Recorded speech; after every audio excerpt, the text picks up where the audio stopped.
What's up you guys? Hope you're having an awesome day. I'm your host Ayman Hasan and welcome back to another video. Now I know preserving bodies has been a thing for quite a while now, so preserving body parts isn't that out of the ordinary in comparison, but I was hella shook when I was researching this video and finding out whose body parts have actually been preserved. Like, we as a species clearly have a hard time letting go of the past. Ask my ex, he'll agree. Well, either way, Daddy hit you with part 1, so here are the top 10 scary preserved body parts part 2. Starting us off at number 10 is Vladimir Lenin's body. Now we all know who Lenin was. He was a head of government in Russia from 1917 to 1924. And when we're talking about Lenin, we have to talk about communism and Marxism. He was a communist through and through and developed his own variant under Marxism known as Leninism. I did international relations at university, so all of this was literally shoved down my throat for 4 years. So if you ever need some facts, hit me up, people. Either way, back then the head of the Soviet Union, whoever it was seen as a demigod. Massive statues, massive posters, the population were told to almost worship the man. So logically, when he died in 1924, his body went through a bunch of experimental embalming methods. Scientists spent nearly a century perfecting the technique to make the look, feel and flexibility of his body as real as possible, which is currently on display at the Lenin Mausoleum in Moscow's Red Square. And fun fact, I actually went on a school trip to Moscow back in 2012 and actually got to see his body in real life. 10 out of 10 would recommend. He looks just like the pictures, no catfish here. Coming in at number 9 is Napoleon Bonaparte's penis. Little old Napoleon, when I used to take notes about him during class, the prof would be talking so fast I just dubbed him as Napa in my notes for ease. So Napa was the Emperor of France and the King of Italy from 1804 to 1815, and I mean, when you think Napa, you think short stack, let's be real. Back then he was about 5'2" in the French system, which was about 5'6" in the British system, which honestly is short for a guy, but I was expecting him to be like 5'2". People always make him out to be very short. Anyway, after his death in 1821, his penis was carefully preserved and is now in the hands of Evan Latimer, who inherited it from her father, a urologist who actually bought the penis at an auction back in 1977. The price? $3,000, and rumor has it his dick was 1.5 inches long. And I know they say a man's height doesn't reflect his penis size, but I feel like in this case it kinda did. The body part is unfortunately not available for public viewing, so if you die-hard Napa fans really want to see him, they'd have to visit his casket under Les Invalides in Paris. At number 8 we have Oliver Cromwell's head, and if you don't know who Cromwell was, he was the Lord Protector of the Commonwealth of England, Scotland and Ireland from 1653 till his death in 1658. Cromwell's body was then exhumed from Westminster Abbey 8 years later on the 12th anniversary of the execution of Charles I. Cromwell had actually approved an address to the House of Commons which essentially justified the trial and execution of the king, and he was actually the 3rd person to sign his death warrant. So he was actually exhumed for being one of the men responsible for the king's death and was posthumously executed. His body was hanged and then he was beheaded. His head was then displayed outside the abbey for a few years before being owned by various different people. The head was preserved and exhibited multiple times before finally being buried under the floor of the antechapel at Sydney Sussex College where he used to go. Filling on number 7 slot is Che Guevara's hair. Now I used to see posters of Che Guevara everywhere growing up for some reason. My sisters even had a poster of him in their room, and for some reason I thought he was quite hot. And after I learned about everything he did in university, I couldn't help but applaud the man. Ernesto Guevara was an Argentine Marxist revolutionary, a military theorist, an author and guerrilla leader, and he basically became the symbol of rebellion and the critical figure in the Cuban Revolution. A revolutionary?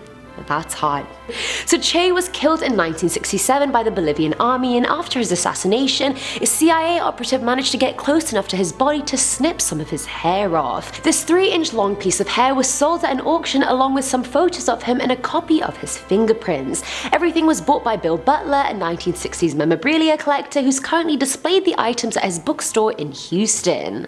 Now at number 6 is John Wilkes Booth's vertebrae, and if you don't know who that is, he is the man that assassinated Abraham Lincoln. There's an entrance for you. Now there have been so many theories about when John actually died. Some think he changed his name and moved to remote parts of America until his death, whereas the widespread belief is that he died in 1865 after being shot. His autopsy was performed aboard the USS Montauk, wherein the Surgeon General Joseph K. Barnes removed his 3rd, 4th and 5th vertebrae and donated them to the Army Medical Museum.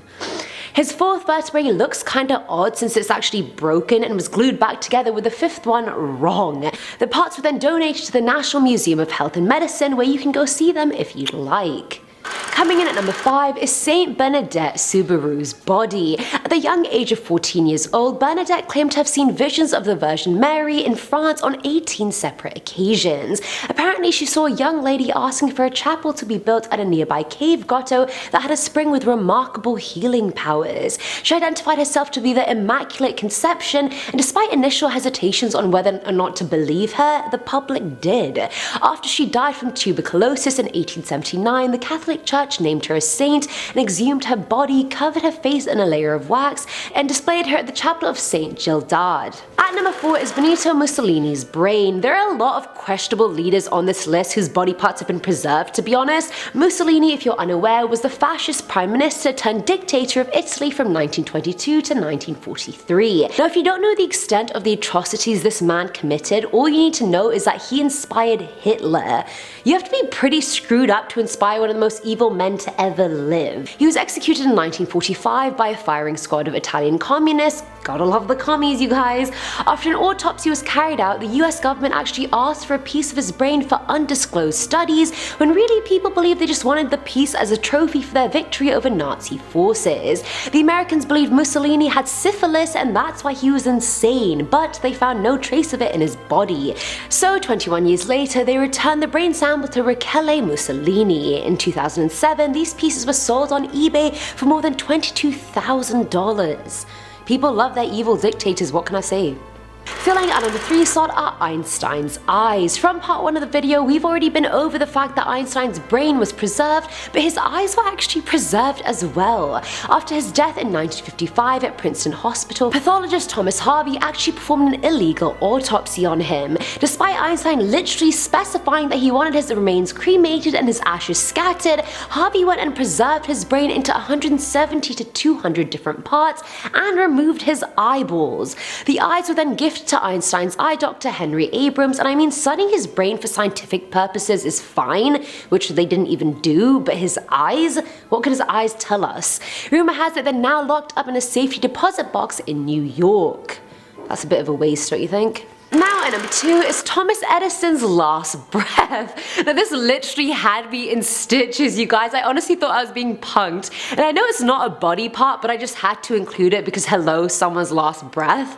Dubbed as America's greatest inventor, Edison developed things like mass communication, the practical light bulb, the motion camera, sound recording, electric power generation, and etc. So with that huge resume behind him, it's no surprise he became Henry Ford's idol.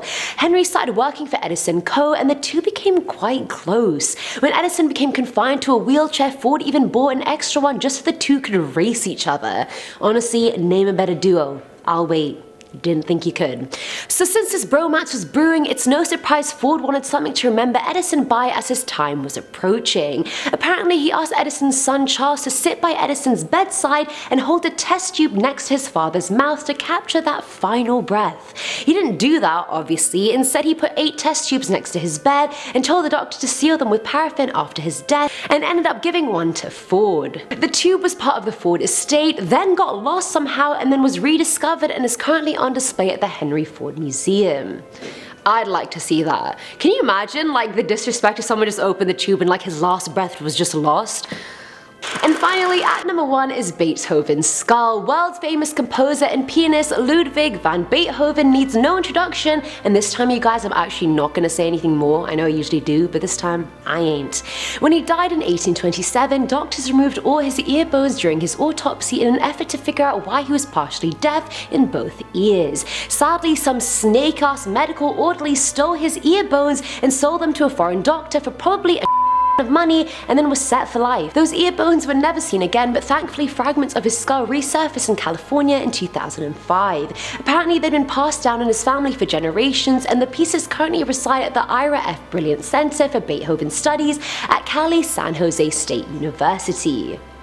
And that's it for today's video, guys. I love history, so this video was more for me than it was for you. Sorry, not sorry. Let me know what you guys thought in the comments below about which body part you'd want to see in real life, or whether you've seen any of them already. As always, I'm your host Ayman Hasan, and I'll catch you in the next one. Bye!